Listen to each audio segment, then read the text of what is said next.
કંસ કૌરવ ને રાવણ જેવા બાપુ દુનિયાને ધ્રુજાવે મહાપુરુષો ઈશ્વરને બાપુ વરદાન દેવા આવવું પડે એટલું જ એનું તપોબળ.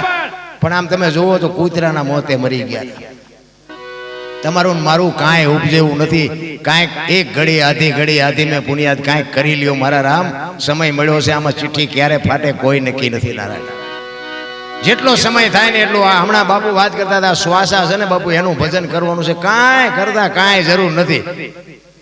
આવું આસન કરો ને આમના મોઢે બેસજો ને સોકા ઘીનો દીવો કરજો. કાંઈ હું તો ગુજરાતીમાં કહું છું કાંઈ કરતા કાંઈ નાતાય નહીં. એમ ના બોલો સાંભળે છે નાવ નહીં તો હાલે. ભજનમાં બાપુ જરૂર જ નથી. તમે લાગી જાઓ બસ. અમુક તો તમે જો મારા જેવો નાવાનો આરૂડો હોય તો કે 3 વખત નાવું પડે તો બોલો કે આપણે કાંઈ કરવું નથી. કાંઈ જરૂર જ નથી ભજનમાં બાપુ. કાંઈ જરૂર જ નથી. તમે જ્યાં જાઓ ત્યાં કામ કરતા હોય તો ભજન થાય ને, સૂતા હોય તો થાય ને, ઘરમાં હોય તો થાય ને, બહાર હોય તો થાય ને, વાડીએ નાકા વાળતા હોય તોય થાય. અમુક તો એવું ભરાવી દે ને કે રાતે 12 વાગે જાગજો. હવે 12 વાગે તો ઓલાને જામી હોય ચાય જાગતો હતો. હવે 2 વાગે તમે એનું નામ લો તો ઓલો શું હુઈ ગયો છે. આ કાયદા કરીને ડખે ચડાવ્યા બધા. ગમે તારે બાપુ એક ઘડી આથી ઘડી 24 કલાકમાં લાગી જાવ બસ. બીજું કઈ કરવાનું છે નહીં. તમારા જેટલું બાપુ તમારું સ્મરણ હશે ને એટલું તમારું જમા થાય. આ શ્વાસા છે ને બાપુ ગંગા સતીની વાણી કે 21,600 શ્વાસામાં બાપુ જેટલા શ્વાસા અરે તમારી સુરતા લાગે ને ઈ તમારા.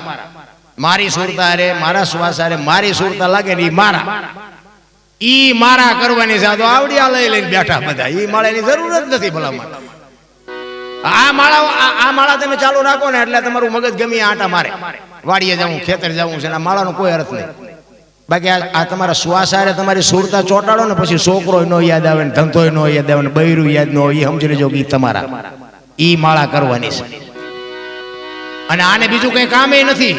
જો નાકા વાળવાના હાથે વાળવાના હોય, બહાર ગામ જવાનું હોય પૈસેથી હાલીને જવાનું હોય, ઈ બધું હવનું કામ કરે. શ્વાસન બીજું કઈ કામ જ નથી. આ સુરતા જ લગાડવાની છે. તમારું ભજન જમા થવા માંડે બસ. વાત આટલી જ છે.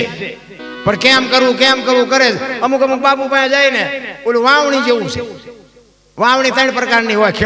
ખેડૂત બેઠો એટલે ખબર હોય કે બહુ ઊંડું જાય એ ન ઉગે, ઉપર પીડ્યું હોય એ ન ઉગે, બરોબર પીડ્યું એ ઉગે ને.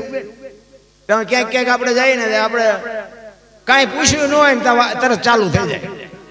રામે આમ કર્યું હતું, કૃષ્ણે આમ કર્યું હતું, રામાપીરે આમ કર્યું. આપણને એમ થાય કે ઉપર પીડ્યું ઉગે નહીં.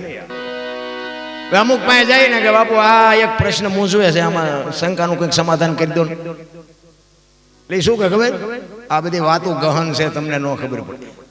એટલે આપણે સમજણ કે ઊંડું જીવ જાય ન ઉગે. અરે એવા બાપુ ચડાવી દીધા છે, વાત નથી કર્યા છે. પણ કહેવાનો મારો મિનિંગ મહાપુરુષ એટલે જ કહે છે કે તમારા શ્વાસાનું બાબુ ભજન કરવું. સ્વર છે ને ઈશ્વર બોલે એ બીજો નહીં, પરમેશ્વર છે પોતે. એકલ મઠા અવળા મથે બહાર જઈને ગોતે. હરિદ્વાર વાળા કે દ્વારકા જવું, સોમનાથ વાળા કે પાવાગઢ જવું, તો હા શું ચા છે. હળિયા સડ્યા કાંઈ છે નહીં ભલામણ. હું આખી દુનિયા રખડી આવ્યો, મેં તો કાંઈ ભાડ્યું જ નહીં. બધા લાવો કરે, લઈ જાઓ એમ કોઈ કહેતું જ નથી. એક જગ્યાએ ગયા હતા અમે મંદિરમાં જતા ને કે 10 રૂપિયા આપો. મેં શાના? એ કે ટોકરો વગાડવાનો. મેં કહું અમારે રામજી મંદિરમાં 4 ટીંગાય છે, ધરાઈશું તો હું નહીં ખખડાઈ બી. આમ જ હાલે છે આખી દુનિયામાં. આંટો મારો જ મારી આવું. ખટારો આંકીને આખું હિન્દુસ્તાન રખડી આવ્યો છું. વાતમાં કાંઈ છે નહીં. ઘરે માને બાપને જોતું હોય ને લાવી દેજો બાપુ. જિંદગીમાં બાપુ નોંધ ન થાય તો આપણે ગાવાનું બંધ કરી દઈએ. મા બાપના કાળજા ઠારજો બસ. જીવનમાં બીજું કાંઈ કરવાની જરૂર નથી. અને એક વ્યસનથી ઓછા રહેજો. અને એક ભાઈઓ કુટુંબમાં મેળ રાખજો. આ વગર પૈસાની દવા સુખી થવાની એક લખી લેજો. અને આ બધું છે ને આ મેં પહેલા કર્યું છે એટલે હું તમને કહી શકું. હું દારૂ ઢાંસતો ને તમને એમ કહું ન પીવાય તો, મારા મા બાપ રોટલા વગીને આવે હું તમને એમ કહું મા બાપની સેવા કરો તો, આ પહેલા મને લાગવું પડે. આપણે આમાંથી નીકળ્યા છીએ ને એટલે જ આપણું ગાડું મેળ પડી ગયો. તમે હેઠે બેઠા છો ને અમને ઉપર ચડાવીને સાંભળો મેં તમને પૈસા દીધા છે. પણ બાપુ છે ને વાવો ક્યાંક બીજે ને ઉગે ક્યાંક બીજે, એનું નામ ભજન. ભજન છે તો ભજન છે નારાયણ.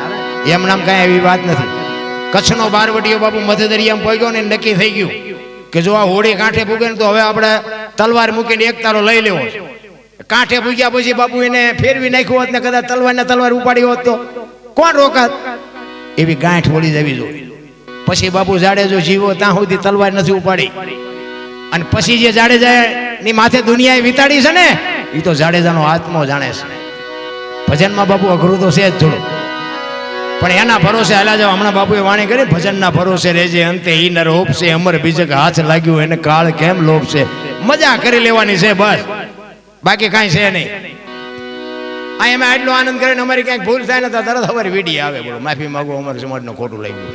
એટલે અમે ક્યાં કોઈના ફૂલડા તોડી લીધા. આમાં આખી રાતે મેં આ બધા રાયડું પાડીમાં કઈ તને સારું લેવા જેવું કઈ લાગ્યું જ નહીં. આ ભૂલ પકડવા જ બેઠા હતા. આ ચોર ના જગ્યાએ કેટલાય બધા તમે જોવો તો આમ આ આતંકવાદીઓ ને આ ચોર ને લૂંટારા ને લફંગા ને એકાદો વિડીયો બનાવીને મોકલો.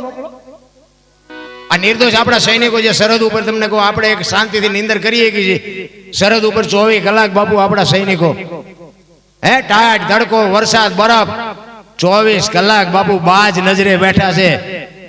શું કામ? તમારા ને મારા હાટું. અને ઈવડા ઈમને બાપુ આતંકવાદીઓ દગો કરીને મારી નાખે છે. એકાદો વિડીયો મોકલાવો ને, જરૂર યાની છે. અહીં તો તમે જુઓ તો હિન્દુ નું જ કાપે હરિયાણી.